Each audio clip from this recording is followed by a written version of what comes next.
Ilusat reedet, ilusat algavat nädalavahetust. Lähme nädalavahetuse sõnumi juurde. Enne veel ma tahtsin sulle väikese reklaami teha, et kui sa tahad piiluda enda eesootavasse aastasse, tahad näha, mida see 2026 aasta sulle toob, siis ma teen neid lugemisi, aga ma ei tee sellises klassikalises ennustuslikus võtmes, et vaatame, mida sulle see ja see aspekt toob, ehk siis selline klassikaline töö, armastus, raha, karjäär teemal, vaid ma võtan natukene teise perspektiivi, ehk siis milliseks kujuneb sinu aasta siis, kui sa otsustad kuulata oma sisemist häält, oma südame häält, oma hinge häält ja kui sa julged hakata valima iseennast. Ma vaatan pigem sellise nurga alt, ehk siis kuidas sina saaksid olla ise looja, kuidas sa saaksid ise teha paremaid valikuid ja samas, et neid paremaid valikuid teha, on vaja aru saada takistustest, nendest alateadlikest takistustest ja ka sinnapoole ma vaatan, mis sind takistab, mis sind tagasi hoiab, mis ei luba sul astuda nii-öelda oma sinna kõige potentsiaalikamasse reaalsusesse. Nii et kui sa tahad piiluda sellise nurga alt oma eesootavasse aastasse, siis kirjuta mulle Instagrami või Facebooki, panen need siia alla, kus sa mind üles leiad. Nii, aga tuleme siia nädalavahetuse juurde tagasi. Mis meile see eesootav aeg toob kollektiivselt, mis on see sõnum, mis tahab läbi tulla?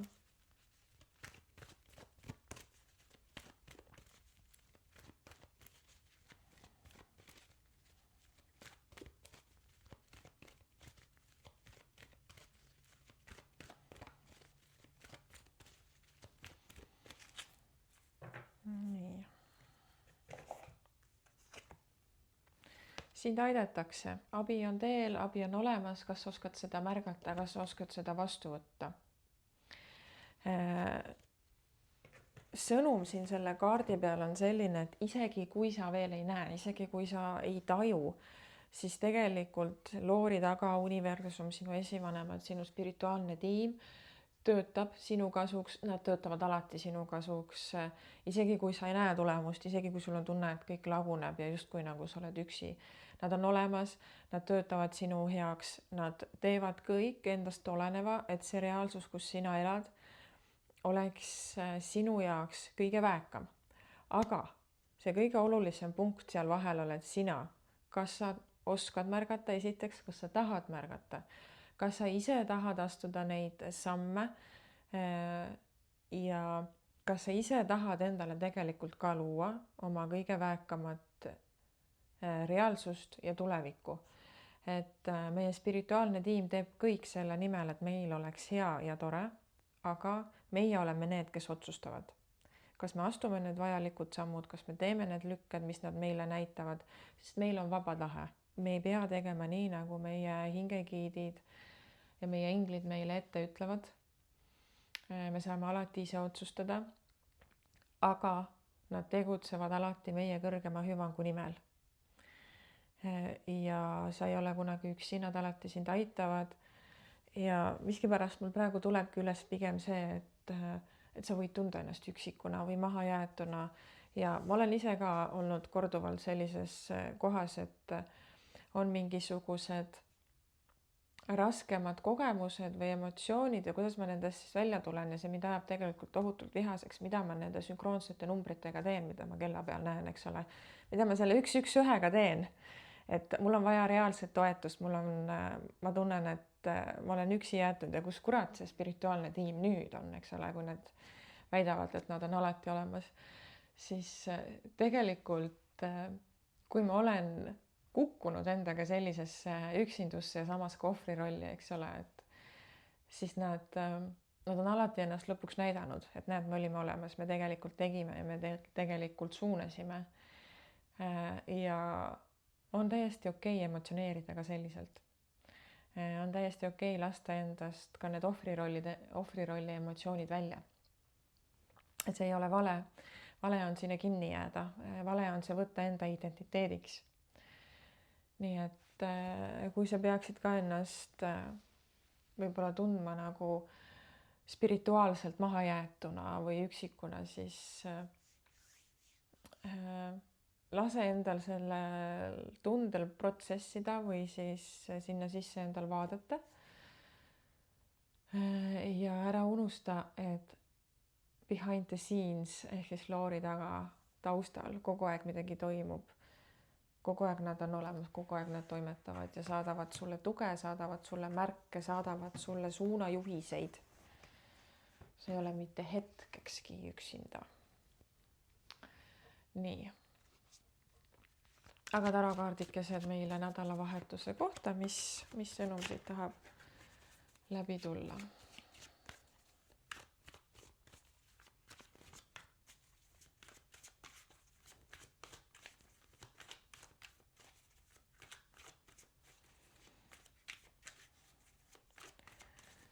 Nii, sõnum kollektiivile.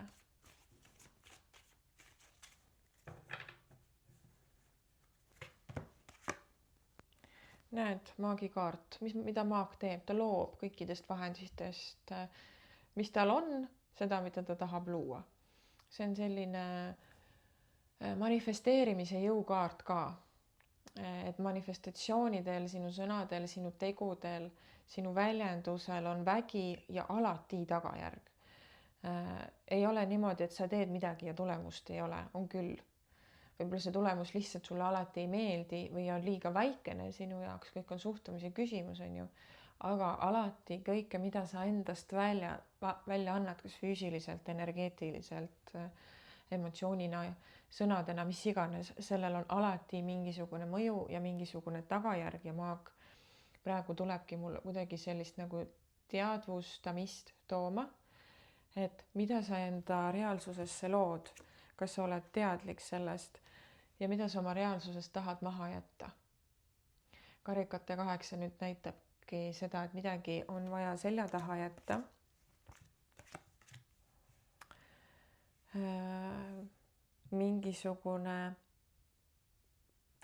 Mingisuguse peitmise ja põgenemise energia tuleb siia. Ma vaatan, mis mul need järgmised read ütlevad.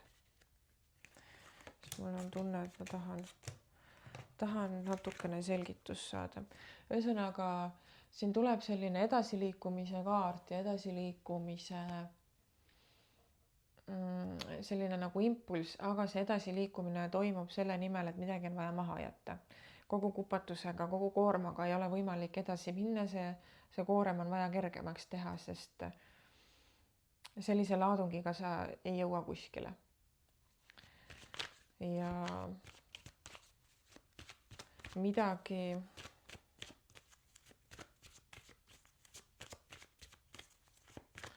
ma küsin natuke täpsustust.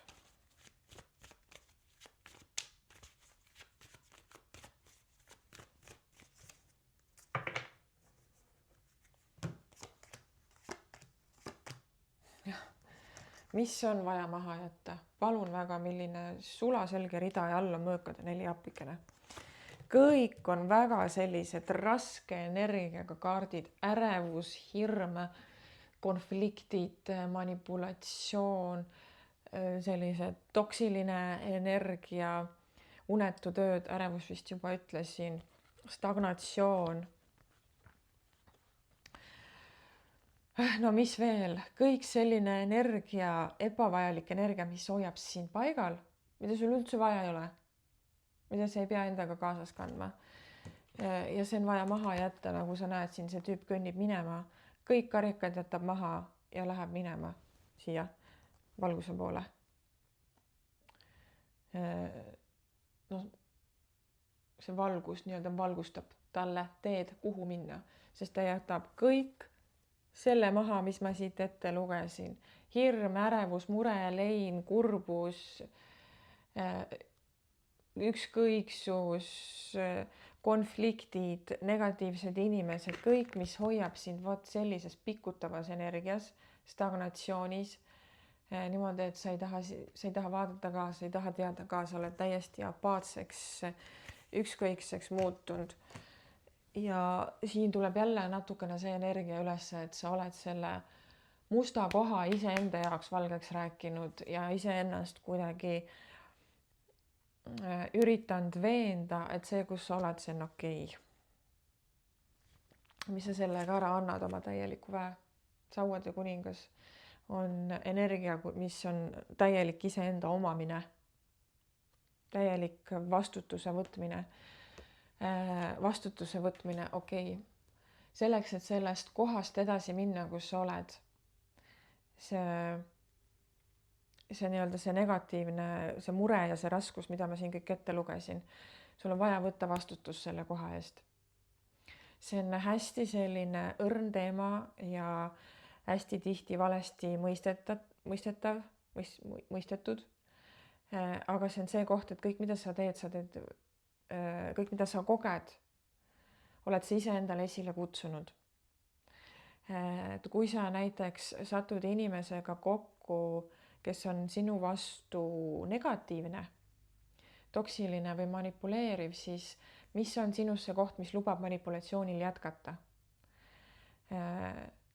Miks sa lubad endal olla selle inimese kõrval? Miks sa ei austa ega armasta ennast piisavalt? Miks sa ei ole juba lahkunud? Sest tegelikult meie keha, meie intuitsioon annab meile märku kohe, kui selle inimesega on midagi nagu valesti ja ta ei too meile head, aga me sõidame nendest märguannetest üle oma haavade tõttu, sest meie haavad ütlevad, et me peame järgi jooksma, sest muidu meid hüljatakse, me jääme üksi ja me sureme ära. Meie haavad ütlevad, et sa pead tõestama, et sa oled hea ja et tegelikult sina ei ole mitte midagi valesti teinud, sest muidu sind mõistetakse halvasti ja me sureme ära. Et kui minna hästi sügavale alateadvusesse oma haavadesse, siis reeglina me jõuame, mitte alati, aga me jõuame sinna välja, et aga siis me suren ära. See on selline pikk sügav rännaku protsess, aga see on juba teine teema. Ühesõnaga, need haavad on need, mis lükkavad meid edasi olema toksilises keskkonnas, sest meil tõusevad üles hirmud, nagu ma ütlesin, hülgamine, eks ole, see, et väliselt meid ei väärtustata, meid ei märgata, meid ei toetata. Ja siis me oleme illusoorselt nendes negatiivsetes sündmustes, kogemustes inimeste kõrval edasi, et mitte kogeda seda, mida me minevikus kogesime. Aga mis tegelikult toimub, meie energiavälja süüakse, meie sisemust süüakse, meie elujõudu süüakse ja tulemuseks on ikkagi kukkumine. Kus ma oma jutuga jõuda tahtsin üldse? Mul läks see algus juba meelest ära. Et vastutuse võtmine. Ma olen vastutav selle eest, et ma ise panin ennast sellesse olukorda, mida ma nüüd teha saan. Ma ei lähe süüdistamisse, ma ei hakka ennast häbistama. Ma olen, ma tegin silmad lahti, ma lõpuks näen, mõtle, kui tubli ma olen, mida ma nüüd teha saan, mida ma saan edasi teha, et selles olukorrast ennast aidata, et edasi liikuda sellest negatiivsest kohast. Ja siin tuleb tegelikult ka selline kaart, mis ütleb, et ära ole üksi, ära jäta ennast üksinda sellisesse olukorda, küsi abi, väljenda enda raskust usaldusväärsele inimesele. Siia kõrvale tuleb armastajate kaart ja armastajate kaart sümboliseerib sellist nagu sügavamal tasandil ühendust ja tasakaalu ja kokkukuuluvuse tunnet.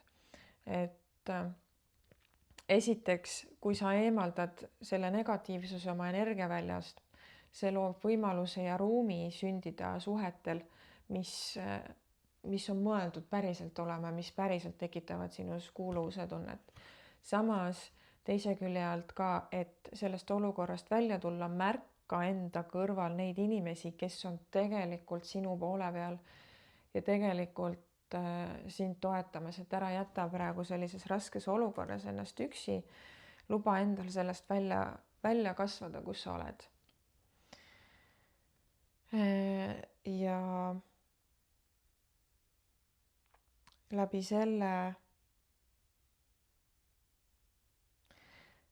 selle siin tulevad sellised nagu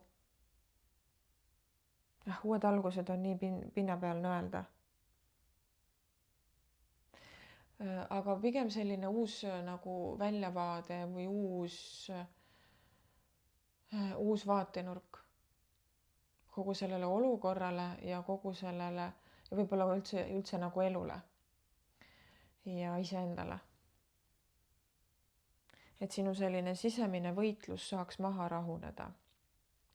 Et ole nüüd nädalavahetusel selline tähelepanelik ja hoia silmad lahti, mis sinu ümber toimub ja mis sinu sees toimub. Kas sa oskad märgata, mida on sinu elust vaja eemaldada, mis takistab sinu rahu ja mis takistab sinu tasakaalu? Ja kas sul on julgust seda teha, kui sul ei ole julgust, see on okei.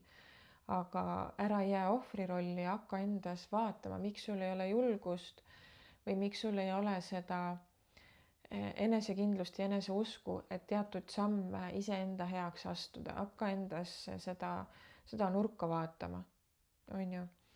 Sest nagu see esimene kaart, mida ma siin tõmbasin, sind aidatakse, isegi kui sa seda praegu ei näe, siis spirituaalne tiim töötab selle kasuks, et sa avaksid oma silmad ja et sa leiaksid selle sisemise jõu ja väe, et astuda see vajalik samm negatiivsusest välja. Olgu see siis inimene, olukord, mingisugune sündmustik, mida sa endaga veel kaasas kannad. Võib-olla see on üldse mingisugune spirituaalne parasiit, mida sa enda küljes tunned. Et tasuks ennast niimoodi nagu läbi skaneerida ja iseennast märgata, kuhu sa enda selle jõu oled ära andnud ja mis osas sa ei taha vastutust võtta. Sest vastutuse võtmisest algab kõik. Ehk siis ohvri rollist välja tulemine, et asjad ei juhtu meiega, meie paneme asjad juhtuma. See on selline sügavam spirituaalne tõde. Vot nii. Selline sõnum siis siia nädalavahetusse kaasa sulle. Kui resoneerus, võta omaks, kui resoneerunud, liigu edasi ja kui inspireeris, on mul alati hea meel. Ole tubli ja tšau!